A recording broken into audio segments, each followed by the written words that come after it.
Recently, it was announced that Stephen Colbert and CBS's Late Show franchise will end in May 2026 due to financial reasons. I wanted to get two Ocean Media experts together to discuss what this means for viewers, advertisers, and the teams that buy media in the space to understand what the future of late night will look like. Joining us are Ocean Media President Dave Coleman and Senior Director of Media Investment Kevin Kozine. So there's speculation about why Colbert's Late Show got canceled. CBS says it was financially driven, some think it was politically motivated.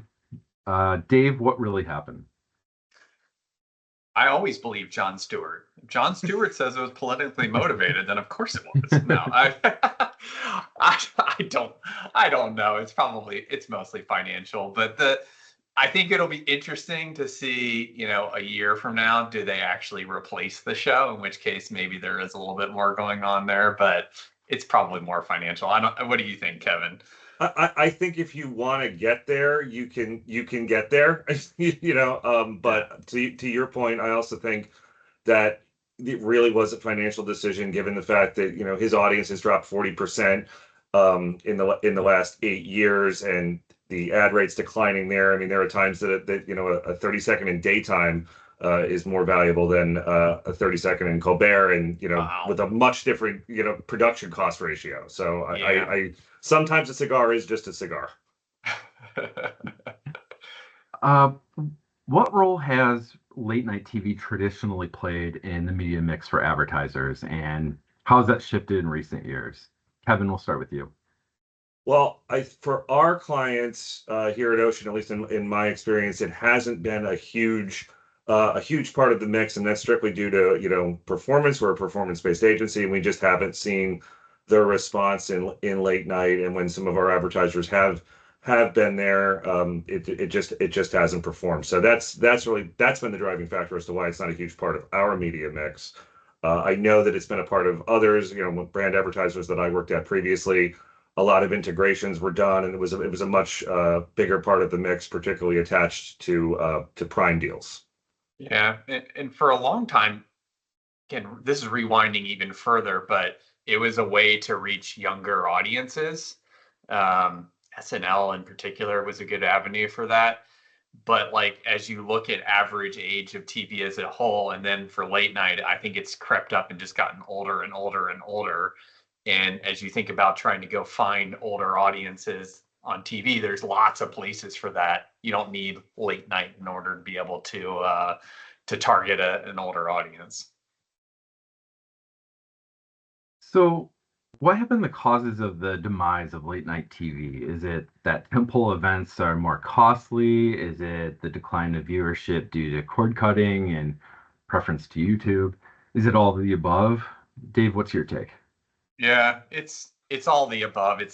Look, the media landscape is changing, and it's becoming a lot more competitive because there's unlimited options for viewers to be able to consume various types of content. And so late night is now competing with YouTube, like you said, Kenny. It's competing with podcasts in particular. I think it's competing with podcasts because it's an interview style, and you can get if there's only 4 flavors of late night or 5 flavors of late night because of the different shows, there are nearly unlimited options when you think about podcasts. So you can get your left-leaning, right-leaning, serious, funny mix, whatever mix you want of that.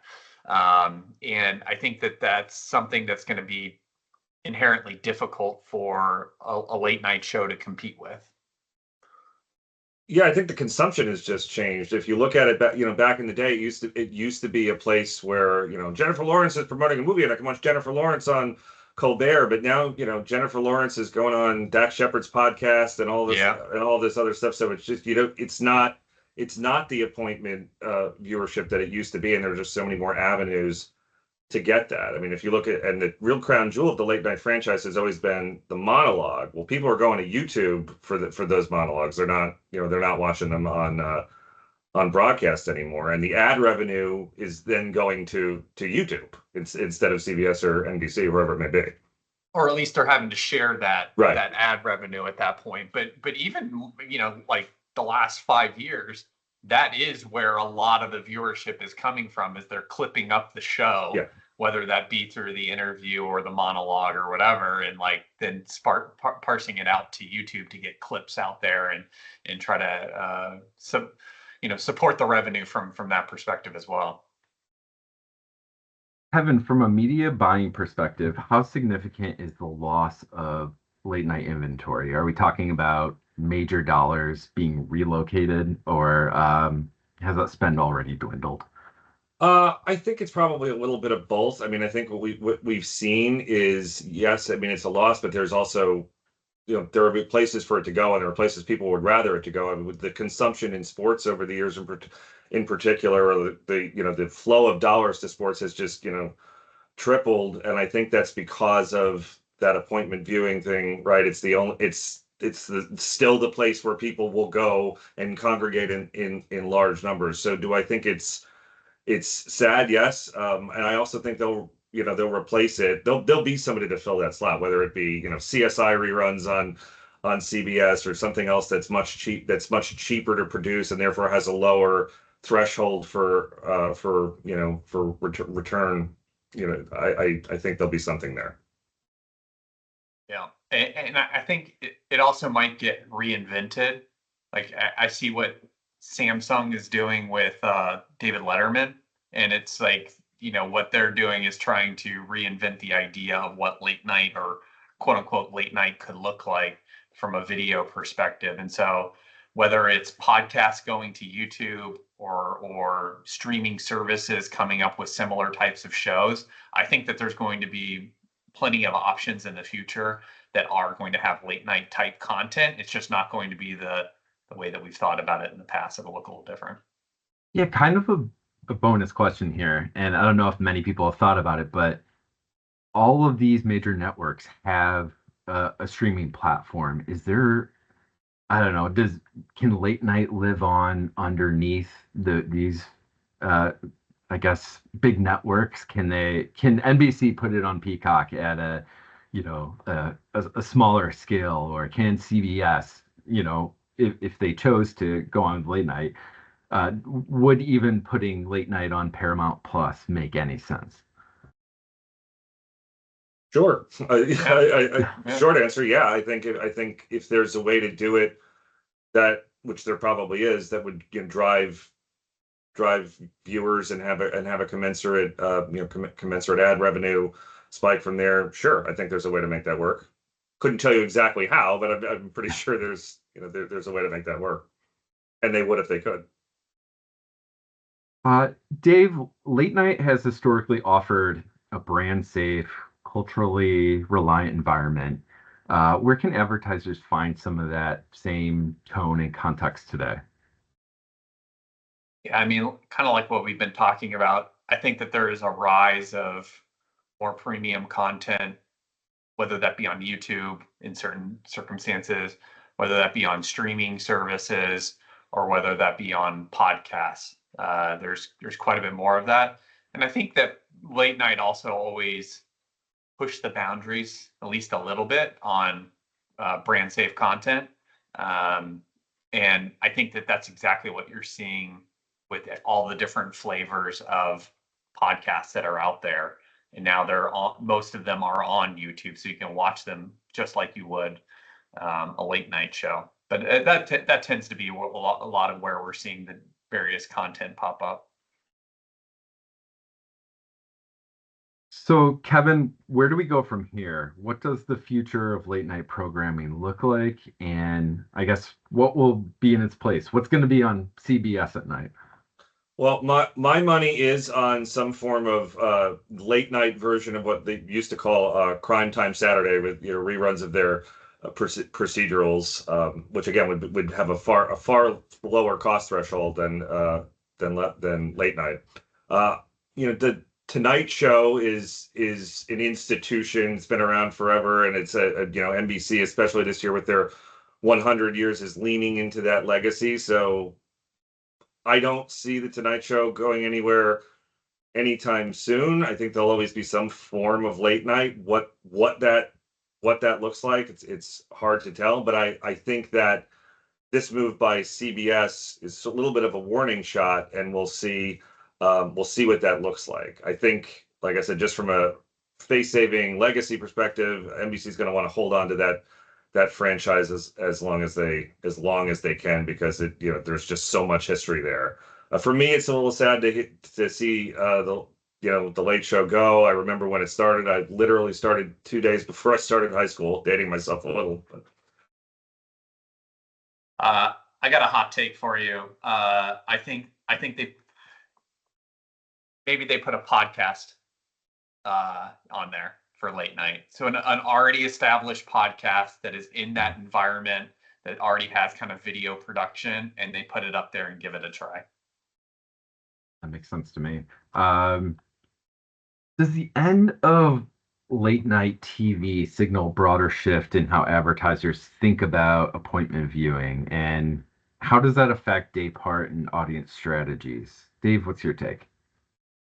Yeah, I mean, I think that how people think about appointment viewing has already shifted a lot, and then this is just a reflection of that change.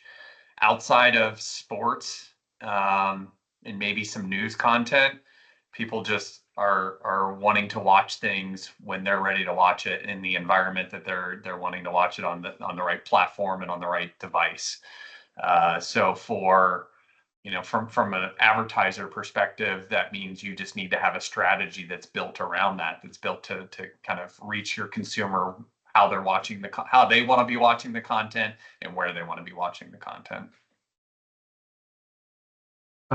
Kevin, are there creative opportunities being lost with the end of late night, like integrations, sketches, topical brand tie-ins, or have those already migrated to digital?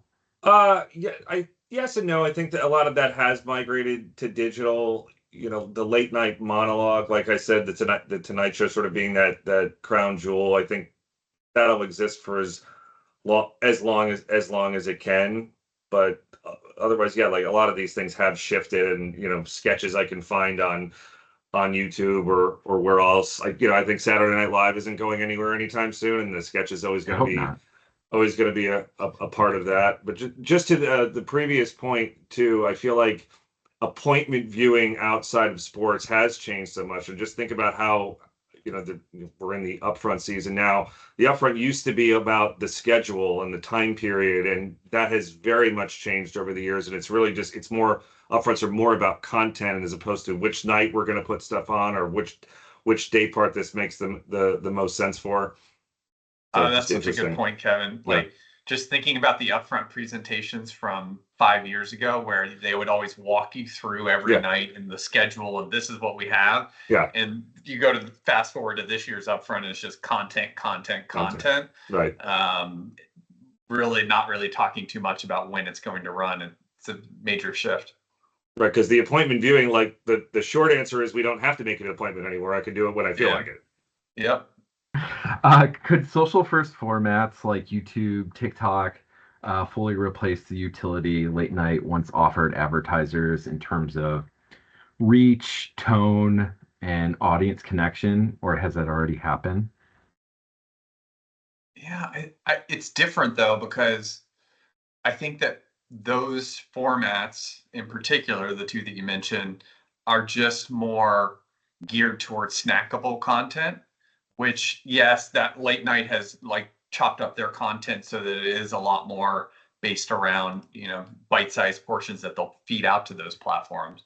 But I think one of the things that late night had that was unique was somebody late at night that's sitting back and kind of relaxing and watching a full, lean back type of an environment, watching the content. And I just don't think you're going to get that same exact type of engagement that you would get, on a YouTube or a TikTok, because there's going to be the constant scroll effect with a lot of that short form content. Dave, Kevin, thank you both for your time. To learn more about the future of linear TV, streaming, and media, visit oceanmediainc.com for all the latest news and insights.